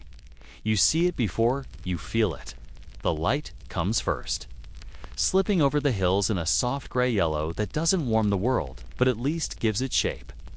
You notice the outlines before the details, the line of the fence, the curve of the pasture, the backs of the sheep, still hunched together in clusters, like boulders wrapped in wool. You don't stand yet. You sit where you've been for the last while, on a folded cloak atop a lichen-covered stone. Knees drawn up, fingers tucked under your arms. Head bowed slightly to the side, resting against a fence post that smells of weathered pine and frozen moss. The sun doesn't rush, and neither do you. It lands on your boots first. A stripe of dull gold across mud-crusted leather, bringing out every crack, every stiff patch where the cold made the soles hard. You wiggle your toes inside. They don't respond with enthusiasm, just a quiet, dull throb, as if to say, we're still here, barely. The light touches the sheep next. It doesn't startle them, doesn't even seem to register. They shift a little, adjusting as if some unspoken signal passed through the flock. Heads rise, mouths chew. One bleats once, just to hear it echo. The sound fades into the open air. You shift to dodges your shoulders, rolling them back. One at a time. There's a crick in the right one, old, familiar, earned one winter when you tried to carry too much firewood for too long. It clicks as you roll it, like a cupboard closing. The sun reaches your face last dot. Not heat, not even warmth. Just brightness. A faint sense that the day is trying. That the world, in its own slow way, is coming awake. You exhale softly through your nose. Not relief. Just recognition. Eventually, you rise. It takes longer than you'd like. Your knees make a sound. Your ankles do too. The stone you were sitting on leaves a damp imprint along the back of your trousers, and your fingers tingle as blood remembers where to go. You stretch first one arm, then the other. You reach up, fingers splayed toward the sky. The cloak pulls against your back. You can feel the stiff spots, the places that dried wrong after the last rain. The wool shifts around your shoulders like tired skin. The stretch doesn't feel good, not really. It's not relief, more like an apology to your bones for making them hold still so long. You bend at the waist, slowly feel your spine respond one vertebra at a time. A pop, a tug, a sigh. You press your palms to your thighs. As you straighten again, the sun catches your breath in the air, turns it into gold-tinted fog. You glance at the horizon, the sun still trying. There's frost on the fence still, even in the sun's reach. It clings, crystals shining like salt across the top beam. You brush a few away with your sleeve. They melt quickly, turning to droplets that sink into the wood. You touch them with one finger. They're colder than they look. The sun hits the ground now, not everywhere, but in streaks. Long shadows stretch across the pasture. The sheep step through them, indifferent. A few shifts toward the light, but not for warmth, just for space. You follow the sunlight with your eyes. It lands on the bucket you left near the shed, catches in a puddle near the gate, paints the roof of the hut with a stripe of tired yellow that looks more like sulfur than sunbeam. You squint, not against brightness, just out of habit. The kind of squint that tries to make sense of something that's been the same for so long, you've forgotten to question it. You rub the side of your nose, sniff once. The air hasn't warmed, but the world is brighter. The sounds have changed. Earlier, it was mostly silence, breath, wind, the soft crunch of hooves in frozen dirt. Now there's more. A bird, one, then two. Thin voices calling from the skeletal tree behind the fence, like they're checking to see who else survived the night.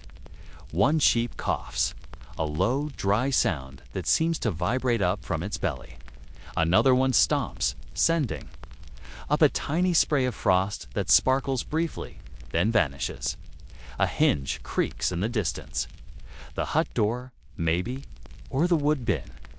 You made sure to close both. But old things have a way of shifting in the cold. You'll check later. You turn your head slightly. The wind carries something else now, the faintest scent of peat smoke. Someone nearby has lit their fire. You imagine the smell curling around their chimney, drifting across the field, and wonder what they've put in the pot. Barley, parsnips, a bone left over from last week's supper. Your stomach doesn't growl. It's learned not to. But it remembers. You brush your hand over your belly, later they flow. Not fast, not directed, but they move. One turns, another follows. A third meanders sideways for no reason at all. Slowly, without conversation, the entire flock shifts a few steps west. You watch them. Let them. One brushes against your knee as she passes. You feel the weight, the presence, the faint sound of her breath. She doesn't look at you. You murmur, "Morning," not because she'll answer, just because it feels strange not to say it. They graze now, patches of grass revealed beneath the frost. Their teeth work rhythmically, heads bobbing slightly. The sound is steady, repetitive, comforting. A living metronome against the silence. You lean your staff against your shoulder. Let your hand rest on its worn grip. You don't guide them. They know where to go, and you know how to follow. You walk a little now, not far, just enough to stretch the stiffness from your joints. Your boots press into soil that's thawing, but not yet soft. Each step leaves a shallow mark, a sign that you were here. You trail behind the flock, letting your eyes wander. The sun has moved. Not high, not strong, but it's there. Following its path, quiet and dutiful, casting new shadows where old ones used to be. You touch the side of the hut as you pass it. Feel the sunlight on the wood. Still cold, still you glance up. There it is. Pale behind a sheet of clouds, like a candle behind parchment. Not glowing, not radiant. Just present.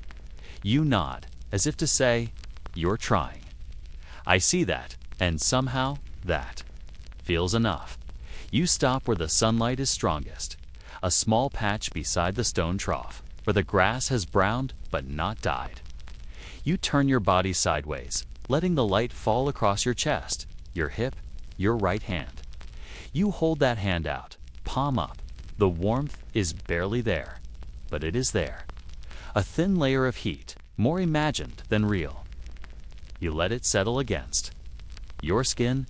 Let it remind you of summer without demanding that it return. You shift. Let your left shoulder take its turn. The wool of your cloak absorbs what little heat it can. You imagine the fibers relaxing slightly. You close your eyes. For a moment, behind your eyelids, the light is red. You breathe in through your nose, out through your mouth. The sheep continue their grazing behind. You stay still. There's something honest about this kind of sun. It doesn't pretend to be anything it's not. Doesn't promise warmth it can't give. Doesn't boast. Just shows up dim, pale, enough to see by. You appreciate that you've had too many days that promised more than they delivered. Too many mornings where you woke expecting change, only to find that everything was exactly where you left it. The same fence leaning, the same cloak damp, the same ache in the same shoulder. But this light, it's modest.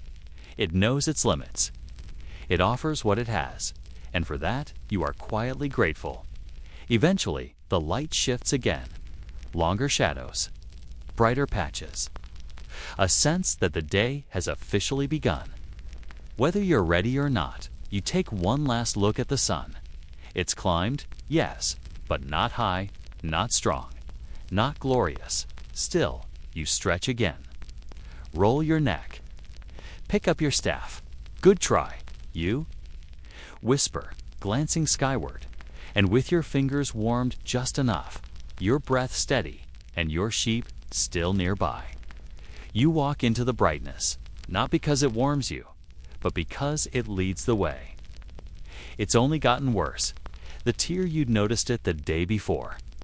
A small fray just above your hip, where the cloak folds when you sit down and gathers when you walk. It started as a thin little rip, hardly worth your time. You ran your fingers across it then, just to check. You told yourself you'd mend it later. You didn't single quotes too. Now the hole gapes a little wider. A soft triangle where wind sneaks in, dragging cold with it. Pressing the cloth apart like fingers pulling at a wound. You don't blame the cloak. It's old. Older than it should be, truthfully. The wool is thinned in places where it used to. Be thick smooth to a shine where your arms have rubbed it year after year. You've patched it before, with flour sack cloth, with bits of burlap. Even once with an old sleeve from a tunic too far gone to salvage. You don't have much left to patch with, but you do have time, and a needle, so you sit down. There's a stump just behind the fence, in the corner where the pasture dips and the wind seems less interested in visiting. It's not comfortable, but it's flat, solid, old enough to be trusted. You brush snow from the top with your sleeve, shaking off a few frozen pine needles in the process. The wood is cold beneath you, not biting, just quiet and damp, and, unmoved by your presence, you ease yourself down carefully. One hand on the edge, the other clutching your cloak against the wind. Your knees complain.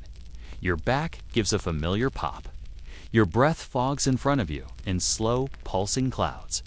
The cloak settles across your lap. You spread it out gently, fingers tracing the rough wool, smoothing the folds until the tear appears like a wound in a landscape. It's bigger now. The edges curl. The threads are loose. You sigh, but not with frustration, just acknowledgement. Your sewing kit is a pouch. Small leather, softened by age, stiffened by cold. You untie the knot with gloved fingers. The leather resists. You take a breath, remove your gloves, and work the string with bare hands. The cold finds your knuckles immediately, not painfully, just insistently. Inside the pouch, a coil of twine, not meant for fabric, but strong enough. A scrap of linen, pale and worn at the edges. A curved needle. A bit of wax. A loop of thread, so fine and stiff it might as well be straw. You take them out one by one. Lay them across your knee. There's something ceremonial about it, like lighting a candle or folding bread. You test the thread, it resists. Brittle, you warm it between your fingers, rubbing slowly, watching it lose its shape just enough to be coaxed into use. Then the needle, you hold it carefully, small, rusted in one spot. The eye is narrow. You squint, tilt your head. Breathe out slowly. Threading it takes time. You try once. Missed again. Closer. You hold your breath for the third try. Steadying your hand with the other, bracing your wrist against your thigh. The thread bends, curls at the tip. Refuses the hole. You whisper something, not a curse. Just a word. Quiet. Maybe your own name. You roll the end between thumb and forefinger. Try again. It goes through. You let the breath out. You pull it halfway, double it back, knotting the ends with a careful twist. You run your thumb along the twine, smoothing it. Feeling for weakness, it feels ready. You begin.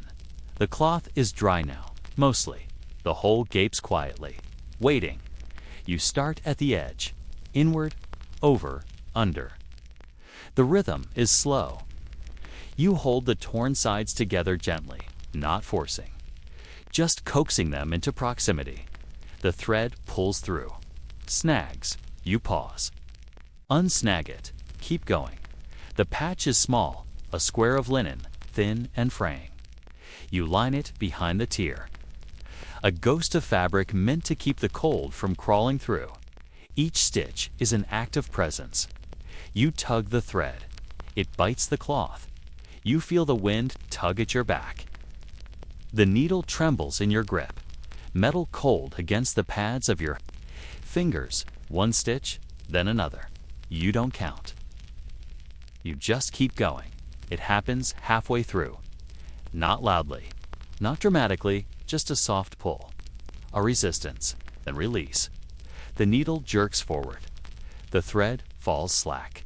You look down, snapped. Frayed at the middle, the wind must have caught it. Or your fingers pressed too hard. You stare for a moment. Then, nod, you untangle what's left. Clip the broken end. Feed it back through the needle. You don't curse. You don't scowl. You just begin again, because that's how these things go. Your hands grow stiffer as the work continues. The wool beneath your fingers grows colder. You tuck one hand into your armpit now and then. Let it warm for a few breaths. Before swapping, it's slow work but steady.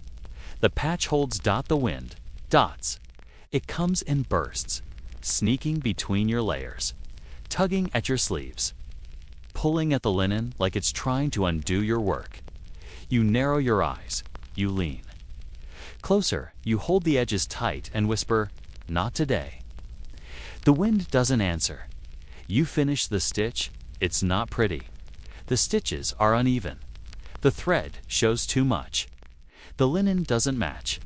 But it's closed now. The gap is gone. The hole no longer breathes cold into your side. You brush your hand across it. Feel the ridges of the thread. The shape of your effort. You smile. It's silly. Really? That a patch should feel like a victory. But it does.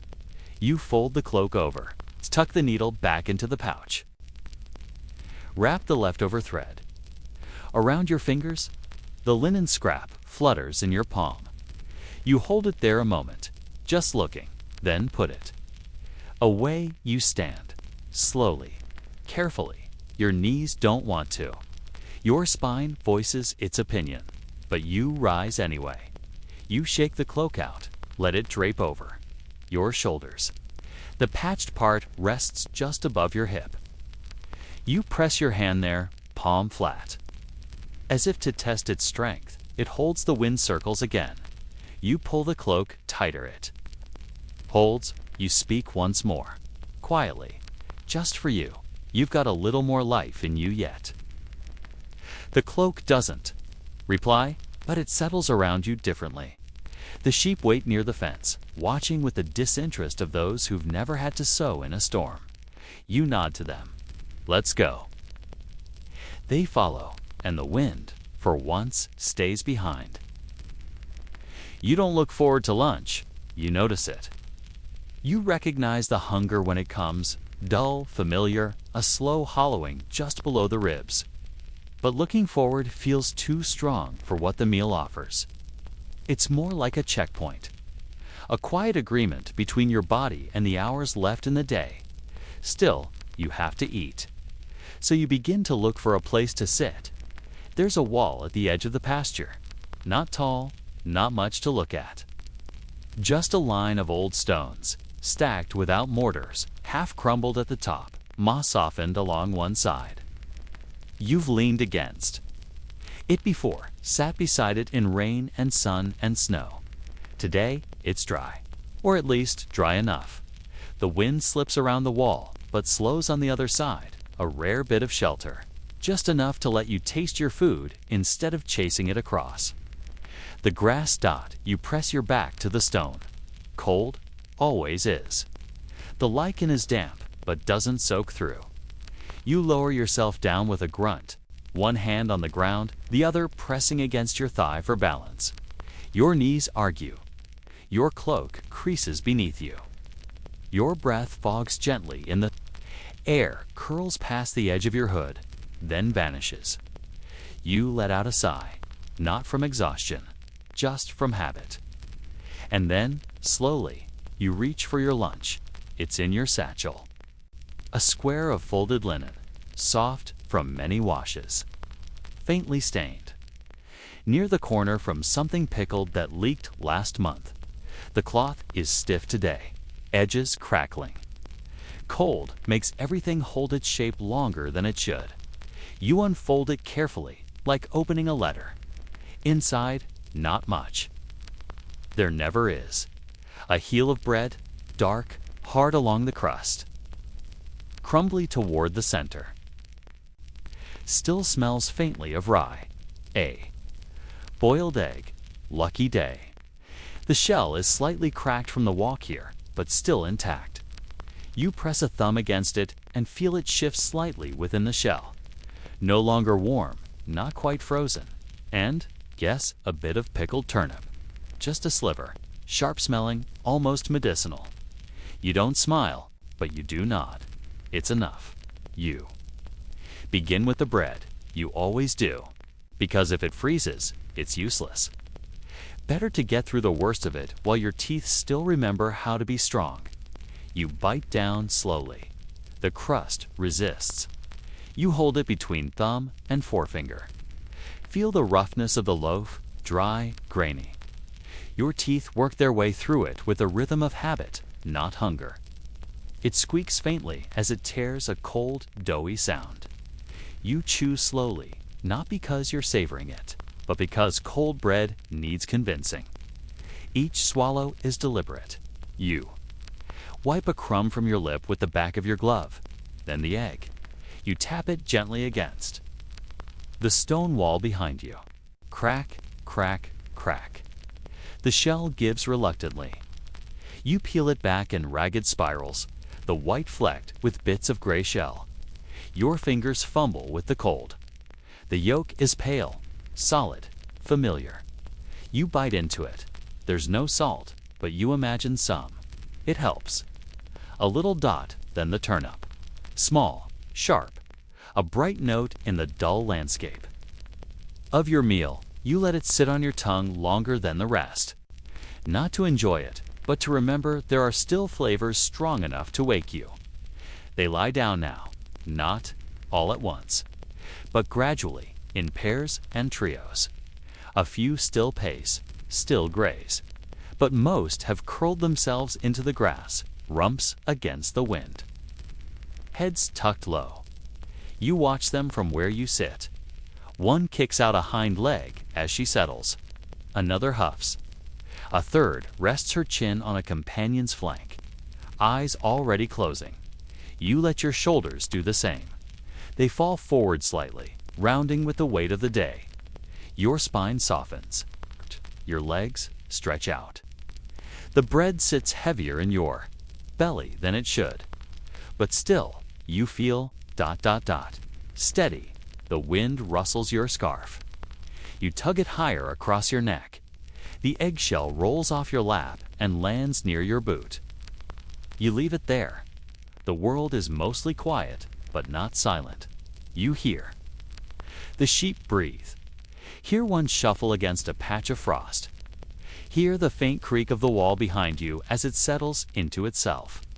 The breeze lifts a curl of hair across your forehead. Your satchel flap flutters somewhere nearby. A crow calls once, then goes quiet again. You rest your eyes for a moment. Not sleep, just the kind of rest that looks inward instead of outward. Your knees ache a little now, the way they always do. When they're bent too long in the cold, you shift. Slowly, pull your legs in. Cross one ankle over the other. The movement doesn't help much, but it gives you something to do. Your fingers tingle from holding the cold egg. You tuck them under your arms again. Let your body heat remember what to do. The back of your cloak has gone damp from the wall. You can feel it now, seeping upward, inch by inch. You lean forward slightly. It doesn't help. You mutter, always the same spot. The wall doesn't reply. It never does. You smile anyway. There's one last corner of bread in the cloth. You stare at it for a while, not because you want it, but because you don't know if you'll want it later. You fold it back up, tuck it into the linen, and tie. The cloth with a slow knot, not tight. Just enough to keep the wind from getting in. You slide it back into your satchel. You rest your hand on the flap a moment, longer than needed. Sometimes it helps to save something, even if you never eat. You stare out over the pasture. Your eyes aren't searching. You're not counting sheep, not scanning for movement, just ... Watching the light has softened since you sat down. The frost is melting in patches. Bits of brown earth peek through. The sheep are quieter now, only an occasional cough, or the shuffle of hooves. A few birds dart overhead. Their shadows pass across the ground like ghosts. The wall behind you holds steady, and for the first time all day, the wind has calmed. You close your eyes again. Let your head rest against the mossy stone, and breathe. You found a spot beside the low stone wall. It leans slightly, years of frost and lichen working their quiet damage into the mortar. The stones are uneven, one pressing more sharply into your back than the others, but still, it holds you upright. That's more than you expected this morning. You shift your weight slowly, cautiously. The sound of wool brushing over stone is soft, almost like the whisper of a breeze. Your cloak, heavy with damp, settles against your shoulders. It smells of lanolin and smoke and the faint tang of earth, the sort of smell that never quite leaves you, even when you wash. The sun is out, or at least trying to be. A tired sort of gold filters through thin clouds, not warm exactly, but not as cruel as before. You let your eyes close just a bit, not to sleep, not yet, but to shut out the glare bouncing off a patch of frozen mud nearby. Your breath fogs lightly in front of you. It doesn't drift far. The air is still. No wind. No chill that bites. Just that low, persistent cold that hums through everything. As steady and slow as the ticking of some invisible clock. You don't nap the way you once did, not since winter set in. Now a nap is more like a truce with exhaustion. Don't expect rest. Just pause. The sheep bleat low nearby, one after the other in an accidental kind of rhythm. Not urgent, not afraid, just calling because it's what they do. Their voices have grown hoarse lately. You imagine the cold does that to them too. You've started recognizing individuals by sound. The old Away with the scar on her leg. For example, her bleat has a hitch to it, like a hiccup she can't shake. Somewhere out beyond them, there's the creak of a branch rubbing against another. It's a noise you've heard before, and one you've learned not to mistake for footsteps. Still, every now and then, you look up, just in case. You've seen foxes, once a wild dog, and sometimes nothing but a bird hopping through snow, sounding much heavier than it is. But now you just listen. The landscape makes its small sounds. A dry leaf crumbles under something, maybe hoof, maybe paw, maybe falling on its own. Snow drips from a thatch eave behind you, hitting a puddle in a quiet rhythm. Plink, plink. You shift again, settling your shoulders. The stone behind you has warmed a little, or perhaps you've just gone numb to its chill. Your body tells you it wants sleep. Your legs are heavy. Your head dips forward more than once, and each time you pull it back upright, slower than before. But sleep doesn't come easily here, not when you're out in it. So instead, you drift. Your eyes close, then open, then close again, and you let yourself hover between worlds. There are moments, brief ones, when your thoughts begin to untether. You're no longer in the field. You're walking somewhere, maybe along the lane that leads home, or maybe not. You hear your mother's voice, though she hasn't spoken in years. You smell bread, though no one is baking nearby. Your mind offers small comforts, then takes them away. A gust of wind brushes past your ear, and you come back, fully, just enough to notice the cold again, just enough to blink. The sheep are still chewing, standing like statues with their legs buried in straw and hoarfrost. You count them, not aloud, just in your head. It keeps your thoughts grounded, keeps the cold from burrowing too deep. There's something oddly reassuring about this kind of stillness. The quiet is not silence, not really. It's just full of things that ask nothing from you. The rough weave of your mittens, the distant flap of a crow's wings, the slow ache in your knees from sitting too long. It's not dramatic, it's not restful either, but it's enough. You lean your head back again, carefully this time. You found a groove in the stone that doesn't jab. The wall hums with its own kind of history, the memory of hands that built it, stacked stone by stone, probably in warmer weather. You wonder if they stopped here, like you, to rest their backs and watch the sheep. The thought isn't important, but it's soft. And that's all you need. There is a threshold where cold stops feeling aggressive and starts feeling familiar. Not friendly, but predictable.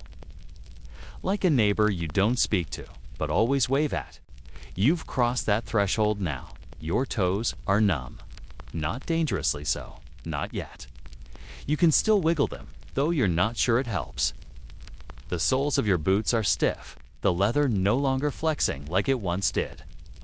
They've seen 3 winters. They might not make a 4th. You tuck your hands deeper into your sleeves. Your breath slows. Not because you're relaxed, but because it takes less effort. There's nothing urgent here. No task that can't wait a few minutes more. Even the sheep seem to recognize this lull. A few have lain down their thick coats, puffed up against the ground like cushions. One stares directly at you, not because it knows you, but because you're there, a fixture, like a tree or a wall. Your head dips again. This time the dream is already waiting. It isn't clear more a texture than a scene.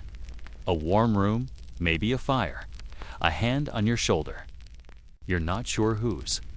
There's no plot, just warmth. A sense that your limbs are loose, that your back isn't pressed against stone, that your boots are off and your socks are dry. You could stay there, in that half-dream, forever. But of course, you can't. A distant bleat brings you back, not sharp, not panicked, but louder than before. You open your eyes slowly. The light has shifted. The sun has moved, just slightly enough that the patch of ground beside you glows. Brighter now, and your shadow, once short and squat, has grown a little longer. Time passed. Not much, but enough to notice. You stretch your legs. It resist, stiff from stillness. You exhale through your nose, a long sigh that puffs steam into the air. Then you blink, twice, and lift your head. You've rested, not deeply, but enough. The act of standing feels monumental. Your knees groan. Your back protests. The wool of your cloak catches on a stone, pulling tight before it lets go. You brush off the seat of your trousers, not because it matters, but because it's habit. A small routine that reminds your body what to do next. Your fingers ache as you flex them. You press your palms together, rub gently, and blow a thin stream of breath over your knuckles. The warmth fades too quickly to help, but still. You're upright, and the world is as you left it. The sheep haven't wandered. The sky hasn't fallen. The wall hasn't moved. You take one step, then another, testing your legs. The stiffness gives way to motion. The cold peels back just a little, and your thoughts begin to settle again. Not asleep, not awake, but that in-between state where things simply are. There's no grand reward waiting. No one to say you did well. No fire crackling in welcome. No stew bubbling in the pot. But there's the next hour, and the one after that. And sometimes that's all there needs to be. You. Gather your cloak around your shoulders. You adjust your scarf. You scan the field one more time. The sheep look back. Or don't. It doesn't matter. The wind picks up again, just slightly. Enough to carry the smell of straw and damp wool and earth. You breathe it in. Slowly, the nap is over, but its echo lingers. And for now, that's enough. You don't even need to count them anymore. You can tell, by instinct, by rhythm, that one has gone missing. Not really missing. Just moved. Drifted, wandered, stepped out of place, the same way smoke trails away from the fire, or a puddle, stretches thin at the edges before disappearing into the dirt. There's always one.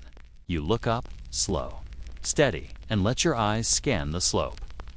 It's a gentle one, the hill, covered in brittle grass and rimmed with half-melted snow. And there, as expected, you see the unmistakable silhouette. Off to the left, tail flicking, legs already in motion. It's not in a rush, never is. That's part of the trouble. If it sprinted, maybe you'd chase it with fire in your legs. But it strolls, wanders, meanders with no urgency. It walks like it owns the land, not like it's sneaking, not like it's trying to break free, but like it. Simply forgot you were still watching. You press your hands into your knees and sigh. Not out of anger, more like ritual. The breath you give when there's no point arguing. Just the same sigh you let out yesterday and the day before. You mutter the name you gave it this morning. You've already forgotten yesterday's. The name isn't important. You only call it something because it helps. Helps make it familiar. Helps soften the frustration. Helps you feel like you're not just chasing cold wool up a hill again. Your boots crunch over frozen grass, not loudly, but enough to be heard. Enough to let the sheep know you're coming, even if it doesn't seem to care. Each step feels like a negotiation. The ground is slick in places, the top layer of frost giving way under your weight. You step carefully. Slowly, the slope tilts. Just enough to remind you you're not as young as you once were. Or maybe it's just the cold working its way. Deeper into your knees, your cloak drags slightly. It picks up damp at the hem, and you try not to think about the weight it's gathering, the slow absorption of winter's breath. You keep your eyes on the sheep.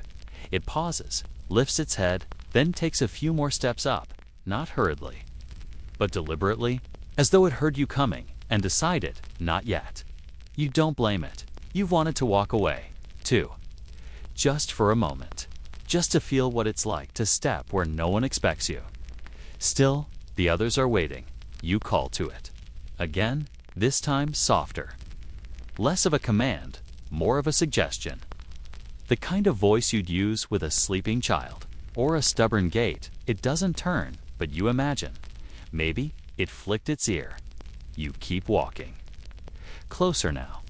Close enough to see the patch of mud on its flank, the frost clinging to the wool along its back like sugar.